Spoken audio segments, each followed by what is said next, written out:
Good morning, good afternoon, and good evening, everyone from all over the world. My name is Ira Mangune Calvadores, and I am the coordinator of York University Emergency Mitigation, Engagement, Response, and Governance Institute, or YEMERGE. I would like to officially open the fifth session of Emerging and Systemic Risks monthly lecture series co-organized by YEMERGE and CFL York by reading our land acknowledgement. York University recognizes that many Indigenous nations have long-standing relationships with the territories upon which York University campuses are located that precede the establishment of York University. York University acknowledges its presence on the traditional territory of many Indigenous nations. The area known as Ticarano has been taken care by the Anishinaabe Nation and the Haudenosaunee Confederacy and the Huron-Wendat. It is now home to many First Nation, Inuit, and Métis communities. We acknowledge the current treaty holders, the Mississaugas of the Credit First Nation. The territory is subject of the Dish with One Spoon Wampum Belt Covenant, an agreement to peaceably share and care for the Great Lakes region. With this, I would like to welcome our directors, moderator, speaker, and respected participants today. I'd like to introduce first our moderator for today, Professor Edil Boran. Edil Boran is a professor of applied environmental philosophy and policy at York University and serves as associate director of CFL York. Boran is founding director of the Synergies of Planetary Health Research Initiative, a transdisciplinary research project specializing in the nexus of climate, nature, and health, housed at the Dadale Institute for Global Health Research at York University. With specialization in interdisciplinary research and cross-sectoral outreach, Edil Boran's research focuses on climate governance with special interest adaptation to social and health impacts of climate and biodiversity crisis. Additionally, Professor Boran holds an affiliation as a non-resident associate researcher at the German Institute for Development and Sustainability based in Bonn, Germany. I now hand the session to you, Professor Edil. Thank you so much, Ira, for this wonderful welcoming remarks, the land acknowledgement, and for the kind introduction. It is my pleasure here today to be the moderator of this session, and I am delighted to introduce our speakers. I will then follow up with some housekeeping features, and then we'll open the floor to our speaker. I am delighted today to introduce Professor Yvonne Su. Yvonne, you are an assistant professor in the Department of Equity Studies at York University and a faculty fellow at the Dadale Institute for Global Health Research.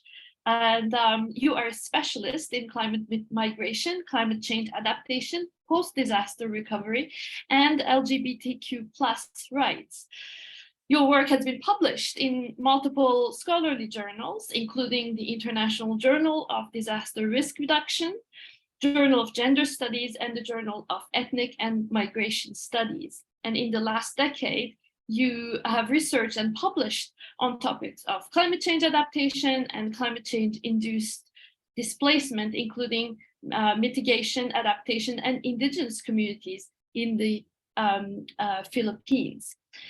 Your SHARC-funded research examines forced migration in the Philippines, Brazil, and Colombia, and as an early career scholar, interdisciplinary researcher, and a woman of color born in the Global South, you bring a decolonial perspective to her research. It is a pleasure to have you here today at today's session of the speaker series on emerging and systemic risk monthly lectures.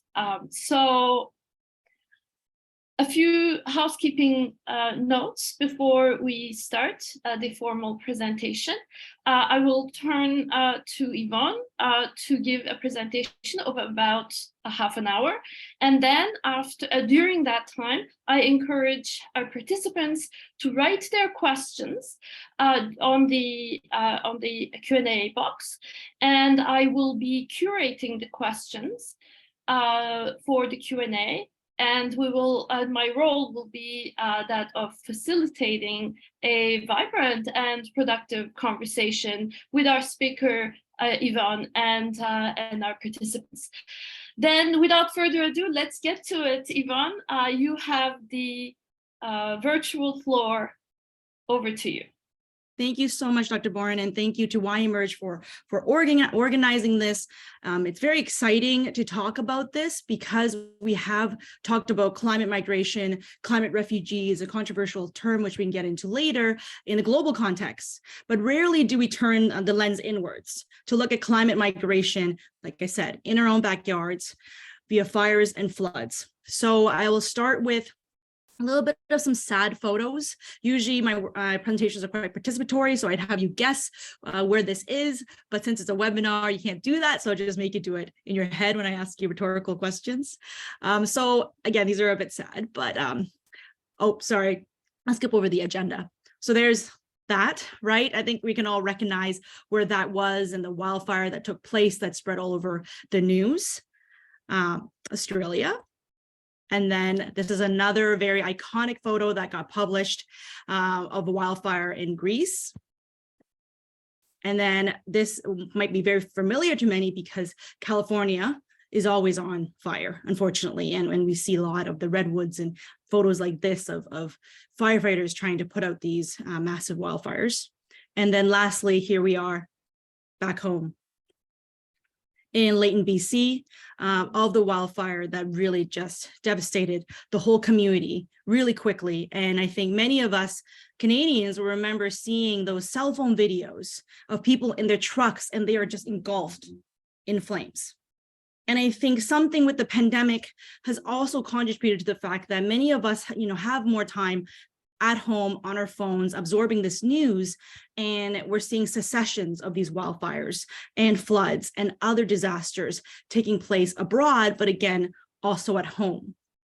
So this presentation is about how do we turn that lens and examine what climate migration, climate displacement, disaster-induced displacement looks like in Canada. And I would argue it's quite an understudied topic because so much of migration is focused on abroad or the global south moving to the global north. We don't really get a chance to examine internal migration.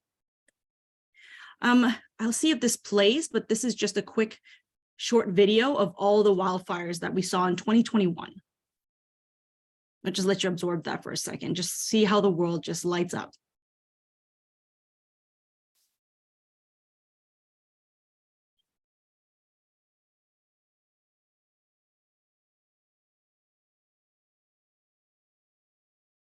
This video is going very fast. We're still only in June. August. September. October. November.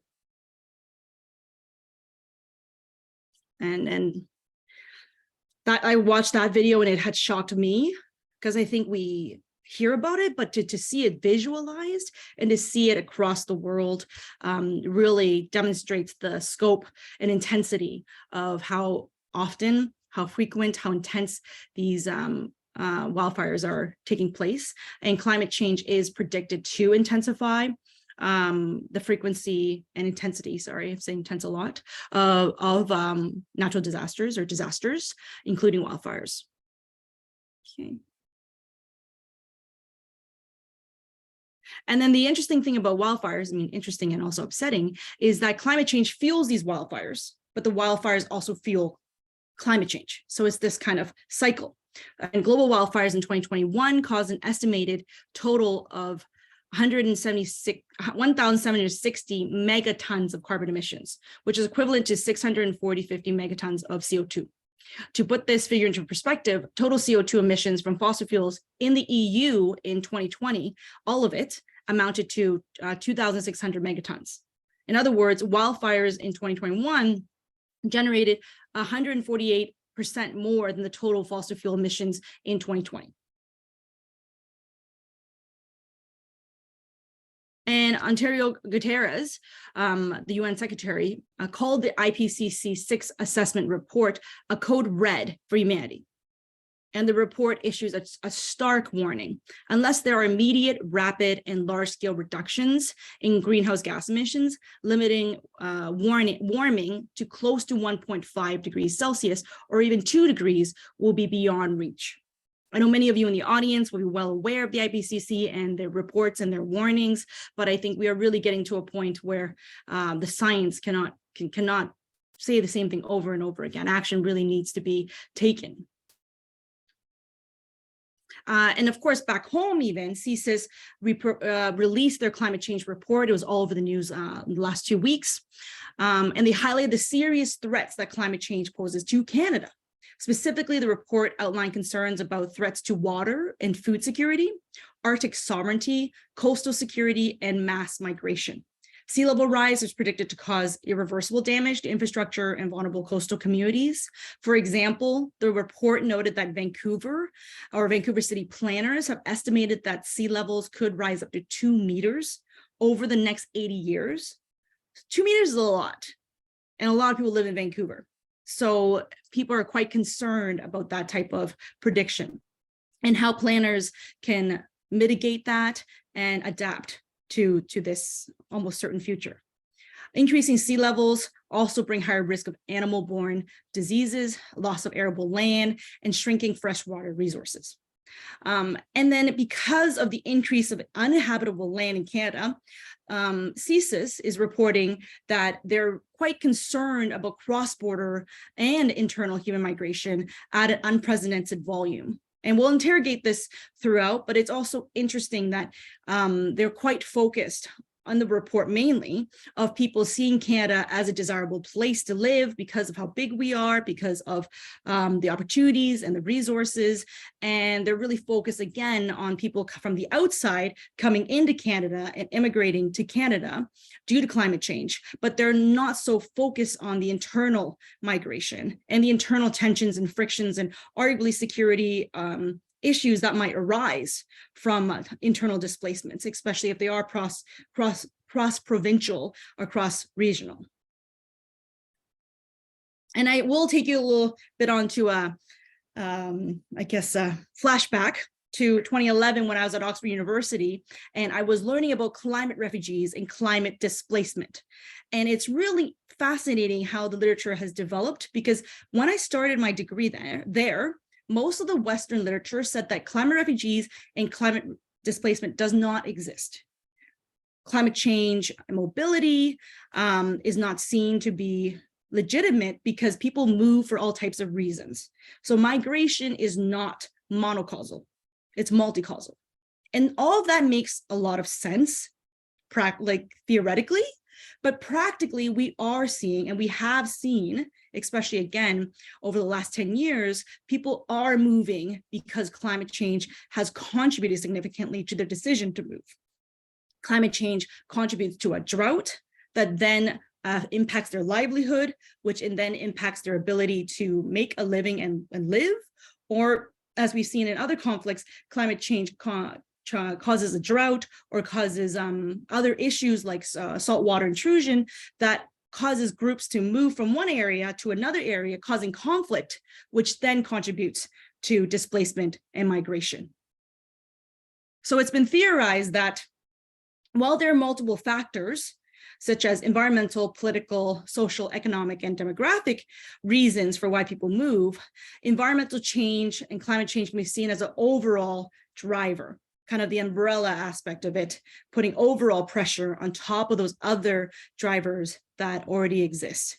And this has become quite useful as a tool for scholars to study climate mobilities.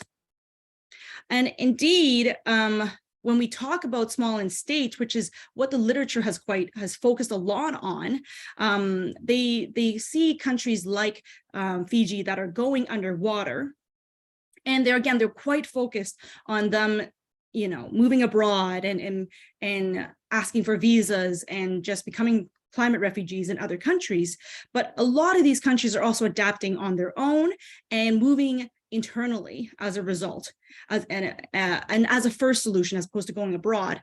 And I would say these assumptions in literature, come from a colonial mindset. They come from global north-centric thinking. that the global south wants to come and take our resources and come here, when really it really detaches from the realities of the people that live in these small land states, who are very much bound to the land. For example, when scholars do research with these these communities that have to resettle as a result of, sea level rise, saltwater intrusion, erosion, floods, etc., a lot of their first concerns is something that we probably don't even consider.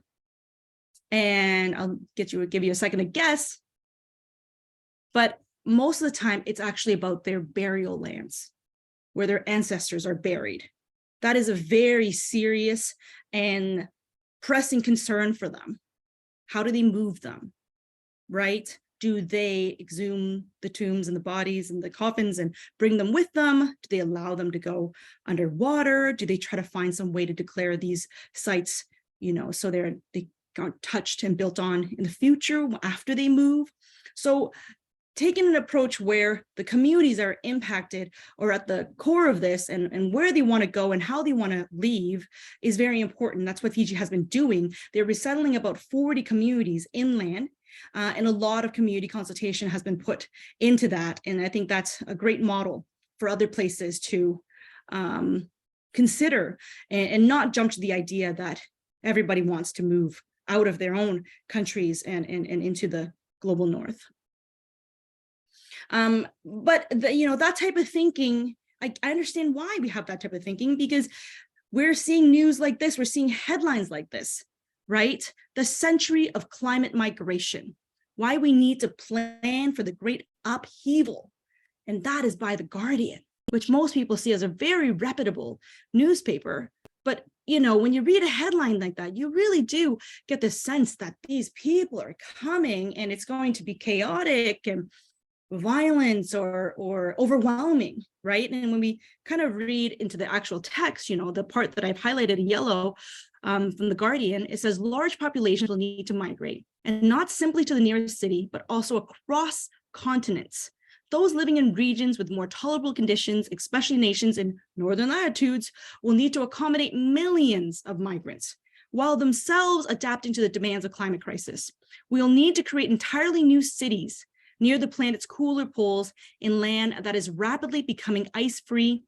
Parts of Siberia, for example, already experiencing temperatures of 30 degrees plus for months at a time. So when people read headlines like this and they see excerpts like this, it really perpetuates this idea that people are coming to places like Canada, to the north, to the poles, where we have land and we have like a cooler climate. But a lot of the empirical evidence says this is not true. This is not what people are doing. And this is not what people will be doing. But narratives like this really contribute to that type of fear mongering, which we're seeing in the UK with their stop the boats, where like the small boats kind of campaign, anti-small boats campaign. And we see MPs there saying that 100 million refugees are going to come. And that number boggles my mind, because that is the total number. If you actually look into the stats, 100 million is the total number of people that have been displaced recently across the whole world. And you've got an MP legitimizing it and saying that the whole world is going to come to the UK. And that's why these violent, discriminatory, illegal bills like the small boat bill can be legitimized in the media and with their constituents, because they take such alarmist arguments and they use and abuse stats like 100 million.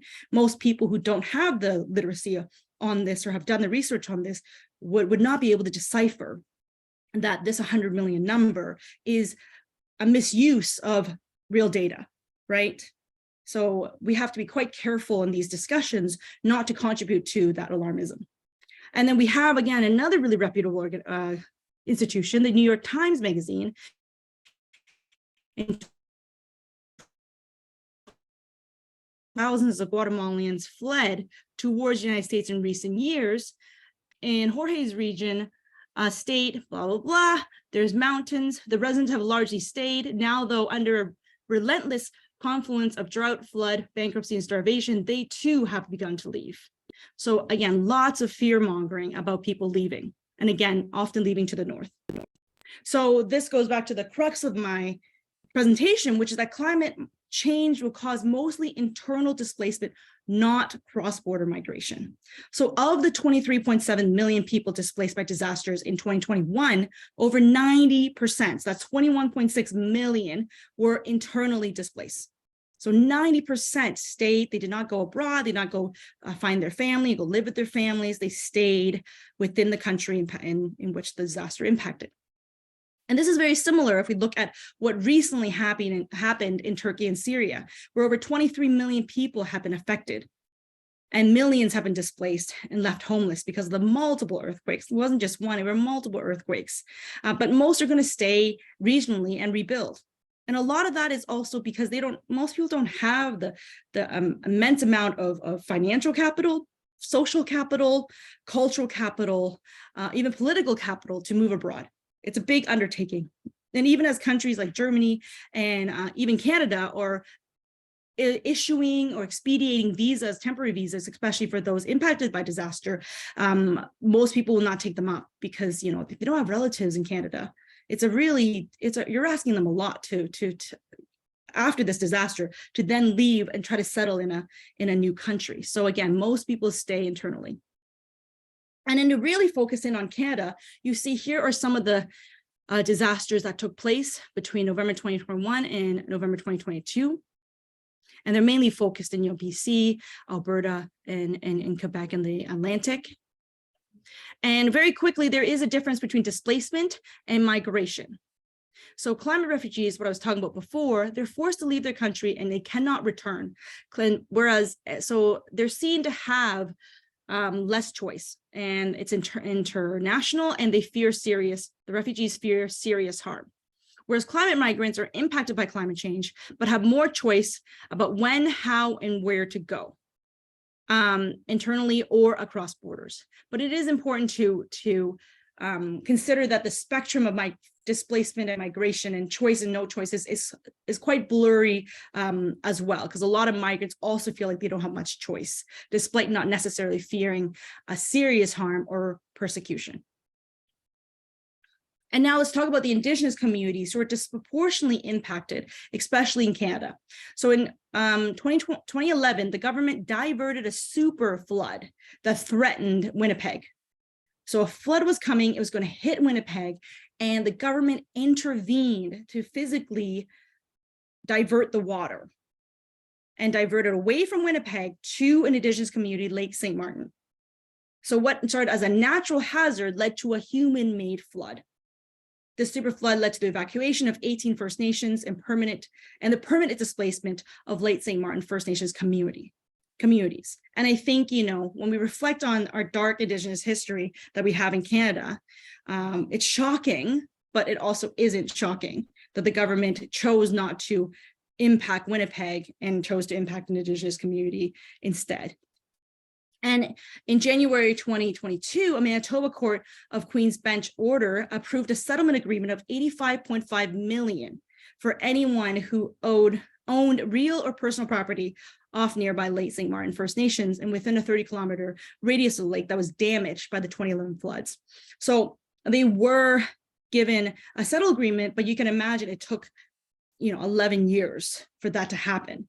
And so most people were displaced for a while, and they get some money, but it doesn't really take away the experience of the displacement, the political marginalization experience, of course, just the trauma of it all. There was another flood. I won't go into it because we're running out of time, but these examples show how Indigenous communities are recurrently affected by various hazards. And in some cases, the combination of floods during the spring and fall, as well as wildfires, as well as heat waves. And a lot of this is because the Indigenous communities are often put into places or have been moved into places that are already environmentally, geographically vulnerable. And overall, according to my colleague at York, Maggie Court, in her conversation article, she talks about how it shows the importance of integrating a colonial dimension when discussing and exploring climate displacement within Canada. And again, in June 2021, 90% of structures in the village of Layton, BC burned down. And this was a day after the village recorded Canada's hottest ever temperatures. And people were not told previously to evacuate, and it was happening as the fires were ravaging there. community. And then unfortunately, just a year later, another wildfire burned a community just 2 kilometers outside of Layton, BC. And in the 1.5 years since the fire, little progress has been made on restoration, with only a quarter of properties clear of ash and debris. So I'm going to ask you to think to yourself, why? What would be the biggest factor that is actually contributing to their inability to restore, even though the fire was so devastating? And the answer is because of insurance. This might not have been top of mind for many of you, but it was because of insurance that is severely delaying the restoration and rebuilding. Around 60% of Layton residents were uninsured or underinsured, leading to delays in debris removal as residents and insurers grapple with who would pay. In March, the province said that it would provide $18.4 million to cover debris removal, archaeological surveys, and soil remediation. In the meantime, residents are running out of time as temporary living allowances provided by insurers, typically for 18 to 24 months after disaster, were coming to an end. So they had some allowance to relocate, but it was very temporary. And then adding to this challenge is that insurers are reluctant to pay for the upgrades to homes that are being written into new building bylaws. The mayor of Layton, BC is very interested in creating a climate proof or climate resilient town as a result of what they experience, but insurers are saying we don't want to build back, right? They're saying insurance puts back the building you had, not the building you want. So if you want to do extra stuff, you have to pay for that, not me. So this brings out this question of, are we building back better or are we building back bitter? And we see a lot of this happening in the global south in development as well. This idea that in an attempt to build back better, it's actually causing a lot of delays. It's causing people to be continually displaced and in general, just quite upset about their situation. So we have some quotes from residents who are saying there's a distinct difference between what would be ideal and what's realistic. I don't think anybody has a problem with building fire smart, but they're trying to build a model village. They're talking about solar panel sidewalks. Another resident that was affected said, I'm not expecting I'll be rebuilding ever, even though my intention was to do so. The response has been inadequate at every level. I'm not a bitter person, and I try to be realistic about things, but I miss my town. So at the crux of this is these questions about building back better. Whose experiences matter? Whose futures matter? How do you balance fire resiliency and fireproofing communities with the survivors' need to be housed and returned home? Who pays and for what? And also, finally, who decides? And these questions kind of sit in the core of these current discussions happening in Layton and future discussions that communities will impacted by disaster will have. We all try to strive to build back better. So as I lead towards closing, some proactive solutions that have been coming up is community-based planned relocation. So similar to what's happening in Fiji, similar to some things that are happening in the global south, this best practice of speaking with communities, those who are affected, asking them what they want, asking them the timeline they're comfortable with, and the trade-offs that they're comfortable with, makes a big difference. It makes the community feel that they're included. It doesn't make them bitter. And it also just contributes to an overall togetherness that they might not have been feeling if they were to be left out of this big political and economic social decision of relocation. Another proactive solution is develop multi-year and multi-hazard prevention plans that move beyond party politics. So a lot of politics is involved in these things, as you can imagine. And if something is multi-year and multi-hazard, it helps politicians think through what is the best for the communities, not just themselves, not just their re-election. And I think that can contribute to a big difference to put the affected communities' needs and priorities first. And the multi-hazard aspect is really important because some communities are not just prone to wildfires. They're prone to multiple types of natural hazards, especially the Indigenous communities that we just touched on. So making sure that the plans are going to be fire smart, but also, flooding proof, And this is where it gets complicated with the climate resiliency, because if you do want to cover the multi-hazard aspects, it often costs more and often does take more time. Another aspect is to develop multi-level governance and resources. And this really came to be an issue in Lane, BC, because a lot of what is actually happened, the actual building takes place on the municipal level. But they need approvals from the province, they need approvals from the federal level to make sure things work. So the different levels of government have to make sure they're communicating with each other and that they're being proactive so that funds can be released, so bylaws can be written, and things can happen in an expedited fashion, and not so the people who are affected by the disaster are not just experiencing delays after delays because of bureaucracy. And then lastly, and this is where it goes back to what I was mentioning with CSIS and the concerns that can come, the security concerns that can come from internal migration, is that there needs to be a support and preparation for host communities. So when the disasters impact certain communities, of course, they do have to leave, at least temporarily, from that community. So they often go to host communities. And in the case of Layton, BC, they went to Kawana. And the mayor there said that they were not prepared for the volume of people. They're already having issues with housing, and they could not provide that additional housing, even though it's temporary for the host of people. And of course, it contributed to local conflicts of people who are coming in and the local people who felt that their city, their town was being overwhelmed. So if we can be proactive about this, if we can provide cities and host communities that are near multi-hazard zones with resources, then we could diffuse some of the tensions that might be inevitable in these types of displacement and migration. And that's it. I know that we wanted to make sure there was enough time for questions, so I'll end it there. If you have any questions for me that you want to ask beyond this webinar, there's my email, also a Twitter, and I'm trying to be a cool prof, so I have an Instagram as well. Thank you, Yvonne. Thank you for this overview and really interesting insights about forced migration, especially within the internal, within borders within the country. And that's actually, I found that very interesting, because as you highlighted, the literature focuses a lot on forced displacement due to environmental shocks. And the focus, as you really clearly explained, is mostly the literature about cross-border migration. But turning the focus, turning the spotlight on internal migration definitely highlights really interesting, first of all, realities for many communities. As you said, it was really very instructive to hear that. But also it really opens a whole new set of challenges. And so I want to reiterate the invitation to the audience to write your questions in the Q&A, and I will be very happy to basically kind of play the role of a facilitator.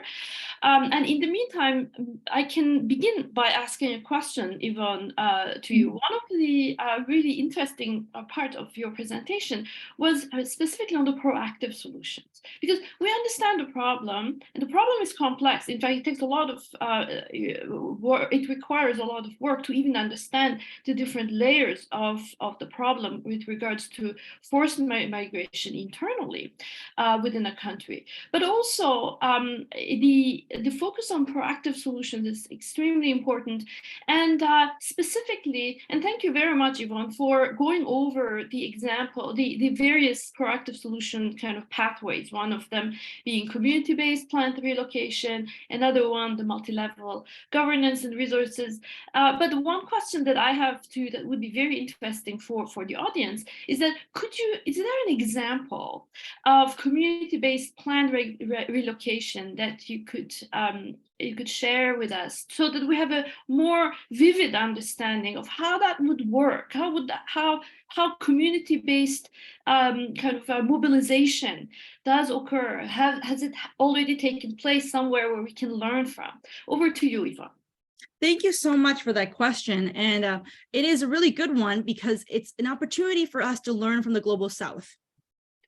Because unfortunately, a lot of disaster displacement has taken place in the global south, particularly in the Philippines, where I did a lot of my PhD work, but also a lot of work recently. And we can learn from the best practices. We can also learn from the mistakes that have been made. And I think in the Philippines, particularly after Typhoon Haiyan, and in other countries after large earthquakes and disasters, what usually happens is NGOs go in, they have their big budgets to spend, and they often compete with each other over labor. So what I would hear in the Philippines is that, you know, one organization would say that they hired a bunch of carpenters at a certain price, right? I'll just make up Canadian amounts. I should say $100, $200 an hour, which is already quite a lot, and they were able to get them. And then within 2 weeks of working, they hear that their workers aren't going to work for them anymore because another organization came and offered them double the price, and then doubled it and doubled it. So you got this situation where these NGOs are competing with each other, and they're bidding up the prices of labor, and it's taking away opportunities for, of course, the local and the poor people to hire their own carpenters to rebuild, because these NGOs have come in. And the reason I share that story is because there's also this aspect of taking them to resettlement sites that are far away, usually an hour plus away, into more vacant lots where they just build a bunch of concrete structures and they house them there without consultation. So this is what we're seeing a lot in the global south and in the Philippines. And the reverse of that is some NGOs who have been working locally and have had a long relationship with people in the Philippines, they do things differently. They consult, instead of coming into an organization, into a community, and the organization saying that I know what you need, right? I'm going to give it to you, or I'm going to build these concrete structures far away from where you currently are. They have conversations, they have community consultation. And one of the most enlightening experiences I had was that Plan International Philippines, or Plan Philippines, they did a type of beneficiary prioritization with the community itself. So instead of, again, coming in and being like, you need food, you need shelter, and we're going to prioritize these families over these other families through a checklist, et cetera, an evaluation, they just had conversations with the community, and they asked the community to identify to them who were the most vulnerable. And that was fascinating, because the people that they said are usually people that are out of sight, that the NGOs themselves would not see if they just drove their trucks around just to observe who was the poorest and most affected. And those are people with mental health disorders. That's what they had mentioned first. People with mental health disorders, people who are widows, people who were living with disabilities or were bedbound. So again, they won't be seen outside the house. And they said, those are the people we want to prioritize. So it was absolutely fascinating for them to do that. And they also said they wanted to prioritize the children. And another really interesting approach they took was that they allowed the children to paint the new houses that got built. Because in this situation, they did not want to move to the resettlement sites that were really far away. They wanted to stay within their own community. So they built back where their own houses were. But because things were so new and different, the children would be disoriented from the community that they used to live in. So in order to give them a sense of belonging again and give them a sense of control, they said, you guys go and paint the community, the colors that you want, or tell us which colors you want, and we'll paint them. So it was a very child kind of centric approach and community centric approach. And in this case, it wasn't necessarily relocation, but still it was building back, and it demonstrated that there were more local consultation focused ways to build back. That doesn't necessarily have to involve lifting people from their homes and moving them far away. Very insightful, Yvonne. And indeed, the community-based planning can really facilitate the more inclusive participation, but also even very powerful principles of equity and justice, such as leave no one behind. The principle of leave no one behind can be deployed with community planning, and even actually, as you said, reaching those who are furthest behind first can be facilitated if it is well designed. Of course, that requires really good planning and design as well. But yeah, this is really helpful. We have two questions from the audience and one compliment. So I'll start with the compliment that this is a really great topic. Thank you very much, Yvonne, for sharing your work. And now I go to a question that actually refers to the context of Fiji. We heard from you an example actually from Fiji. And so this is what our participant said. I used to live in Fiji near the Rewa River. And I'm wondering if you have gleaned any insight around the politics and land governance complexities that are associated with moving communities from one place to another, and how this might offer insights for us here on lands where we call Canada, particularly as concerns the reality that many marginalized and indigenous communities are located in geographical regions that can have higher climate risks and sensitivities. And considering relocation also involves complexities of community and land governance here in Canada, or at least the land that we call Canada. This is a question, Yvonne, over to you. Yeah, well, if that participant wants to share their experience because they are from Fiji, that would be great too. I'd love to welcome that. But from my understanding of it, there's definitely lots of politics, especially around land tenure everywhere. You know, I don't talk about that a lot in this presentation, but that's definitely at the core of this, is that if you have to relocate, where are you going to relocate? Who currently owns that land, right? How do we buy it? How much do we buy? You know, at what price, etc. So there's definitely lots of politics around land, and it's very difficult to navigate. And going back to the Philippines, that's why these people got relocated an hour away in vacant lots. And unfortunately, for many of them, we found out later that they were on wetland, right? This is why they were so cheap. So imagine they're moving them from a place that was hazard, but prone to typhoons and floods to a wetland, right?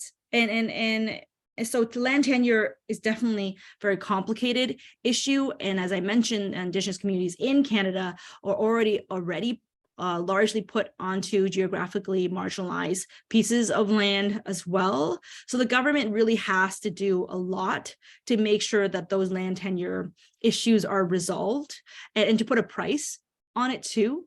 Because again, we shouldn't be relocating people into cheaper pieces of land that don't have the capacities for people to have a good life there. But Fiji is trying to do a good job. It's trying to kind of model its approach, and it is doing a lot of community consultation, and a lot of it is voluntary. So they're identifying that these places are vulnerable. So I think some people can still choose not to move. It's not like a mandatory aspect. And that makes it very difficult too, because, you know, you got some people who are willing to move and others who aren't. And actually interesting, we have a definition, we have a case study in Newfoundland.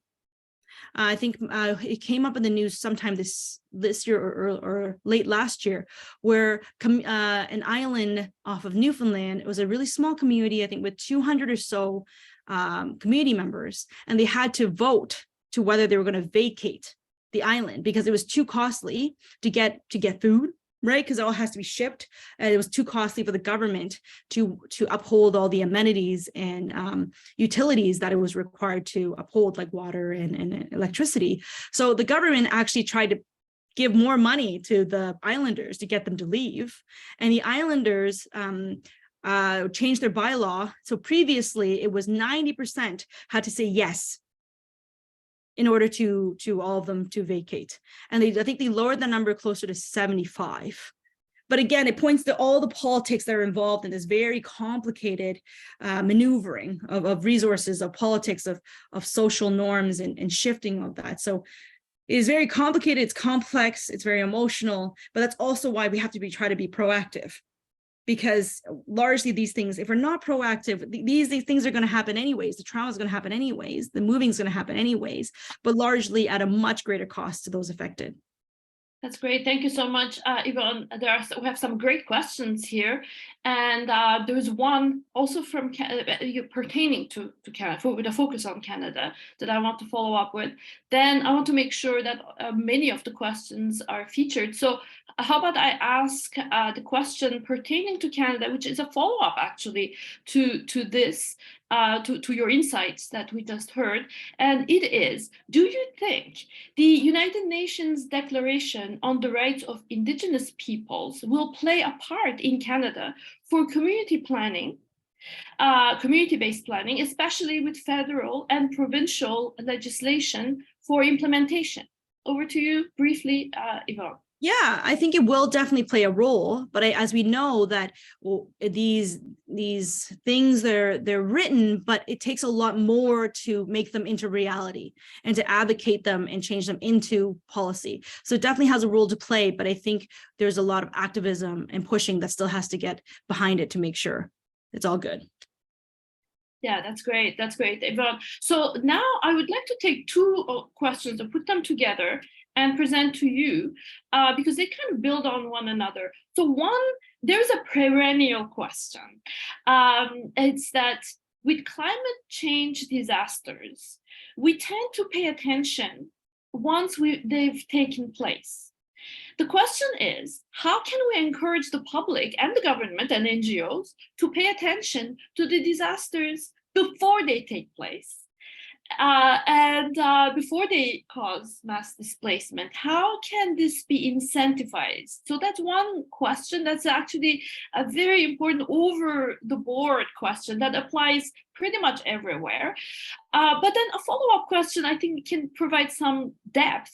And this one is, it concerns the excessive employment of engineering-based structural measures to deal with spring flooding, for example, which have significant negative impacts and implications in the medium to long term. But so, for example, the nature-based solutions, such as a room for rivers, retreating from encroachment of the rivers, territory, floodplains, why are they not considered as much by governments, particularly local community governments? So this touches upon kind of adaptation approaches where, you know, preparedness and resilience prior to a disaster takes place. Yvonne, what are your thoughts on these questions? You can take them both together. One, yeah. Because I think these all revolve around politics and the need for us to push our politicians to think proactively, to tell them that we care. So I did launch a really small public polling survey to ask how high of a priority is sustainability and good environmental measures in the place in which you live. And it's a very high priority. And a lot of research has been done to show that, you know, even streets with more trees, it contribute to a healthier living for the people. So Canadians themselves really care about living in a good environment, and obviously an environment that's free of significant hazards.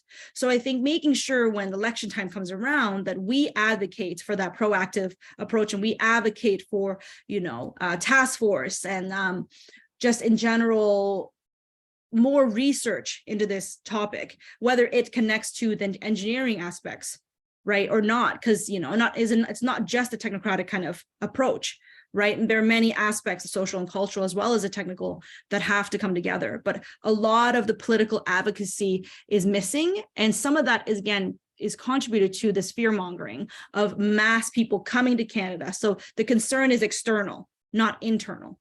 So we have to do that work as researchers, as the people in the media, but also as citizens, to really turn the government's focus inward, right? Because what the UK is doing is very strategic, right? They don't want to be focusing on how the UK is not doing well, how people can't afford energy, water, food, right? They want to turn the focus outwards to say, look, these people are coming to our country, and something similar is happening in Canada, where the media, the politicians want us to focus on the external threat, where really we need to be focusing on the internal aspects. So pushing our politicians, pushing think tanks to really focus on this, I think can contribute to us getting somewhere with trying to be proactive. Absolutely, Yvonne. Now there's a question that pertains to the economic and welfare effects of disasters. And also, I want to thank you, Yvonne, for mentioning the disaster that took place with the earthquakes that struck Turkey and Syria. And I mean, it has been extremely cataclysmic, beyond description, the amount of suffering and fatalities that they have caused. And I'm from Turkey originally, and I can tell you firsthand that how much the community has been impacted, both living in Turkey and Syria, but also around the world with the diasporas. So the question then is, the impact of environmental disasters have a huge bearing on the economy and welfare. So the question is, how can we integrate the economic dimension in a general framework? Well, it's interesting because I think there are economic impacts in a negative way, but also in a positive way.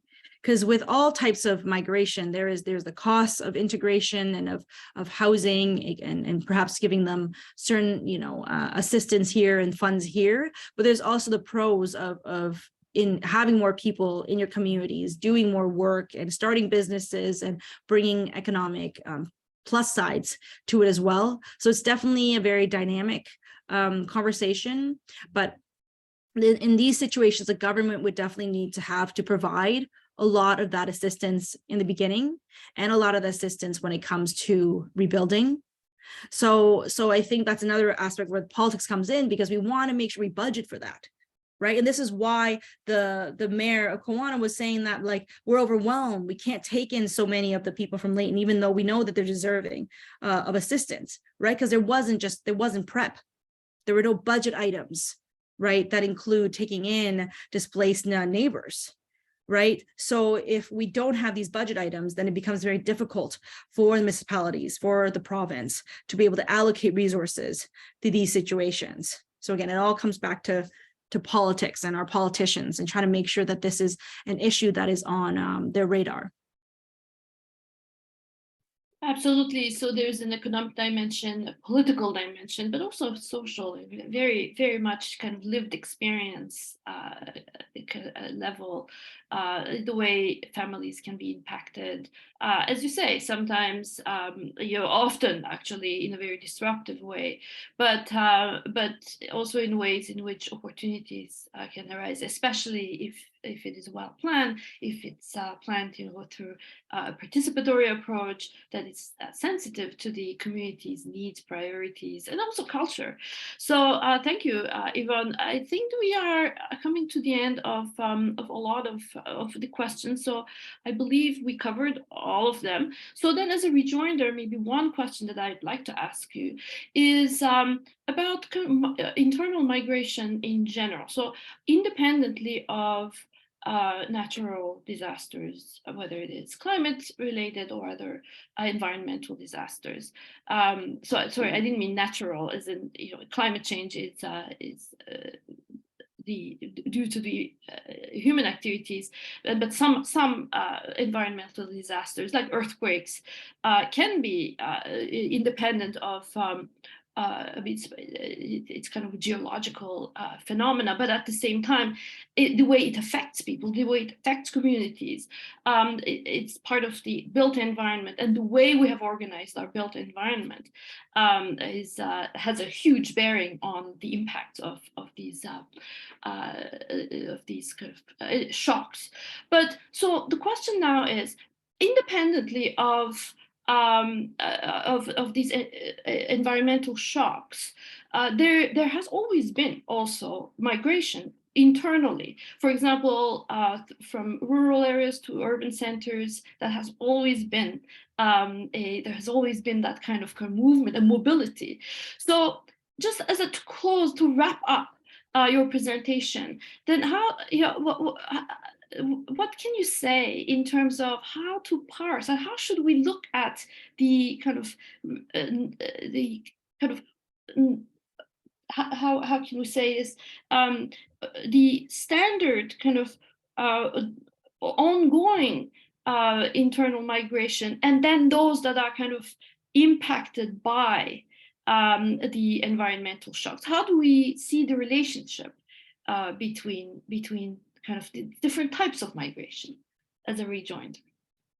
Yeah, that's a really good way to close. And I think the important thing is to think about internal migration full stop in general, because I think it's just missing from the conversation. We talk about immigration, we talk about mass migration, but it's not, again, seen within the internal lens. So I think thinking more about internal migration, doing more research on internal migration, whether it be due to, natural hazards, climate change, or even just economic changes and opportunity. I mean, Calgary had been doing all these ads in Toronto in the subways to try to get people to go, and people have gone. Right? So internal migration is happening for all types of reasons. I think we just need to put our lens on it more so that we can be sensitive to the tensions that might rise up. And again, be proactive to the solutions that are available so that when there is internal migration and a large amount of it due to a disaster, we can be prepared. The host communities can be prepared. Those who are obviously impacted can be as best prepared as possible. Right? Because I think something, for example, that we haven't really discussed, even on a household level, would be that if a disaster were to strike Toronto, where would we go? Right? We're not even having those conversations on a household level. Right? I don't know many of you recall, but when Hurricane Sandy hit New York, it was one of the first times that in Toronto, we really had to seriously think about evacuating. And what would that look like? And where do we go? Right? But Hurricane Sandy was 10 years ago? So it's like asking Canadians kind of revisit that conversation to be like, if a disaster were to strike, if a wildfire or a flood were to strike and we had to be temporarily relocated, where would we go? And that's just a great place to start, to think just for ourselves, so then we can expand beyond our own household and look at other people in Canada and have empathy for the experiences that they might be going through being dislocated, displaced. Yvonne, it has been a great pleasure to be part of this conversation. Thank you for your time, and thank you for sharing your expertise and your work with us today. As we close, I'm going to turn over to Professor Ali Askari, the director of CFAL York, to give us some general insights on what to expect for the next sessions. And with my thanks to Yvonne and to everyone who has organized this session, Ali, over to you. Thank you, Dr. Stu, for a great presentation, and also Professor Boran for moderating such nicely this session. It has been great to have you both in this fifth session of our emerging and systemic risk. And thank you, Ira, for helping managing this session and previous sessions. And thank you to all participants for staying with us, joining us this session and previous sessions. And we are really looking forward to have you again in the next session in April 20th. That is going to be in another topic, although quite related in a way, because we focus on type of risks and emergencies that are impacting large segment and sectors of the society at large geographic scale also. So we will have Taha Jaffer from Scotiabank talking on forecasting COVID using a hurricane model in our next meeting. With that, I would like to conclude this session. And again, thank you all for being with us, and especially for our very active participants by asking questions and following the sessions. Thank you, and see you again. Thanks, everybody.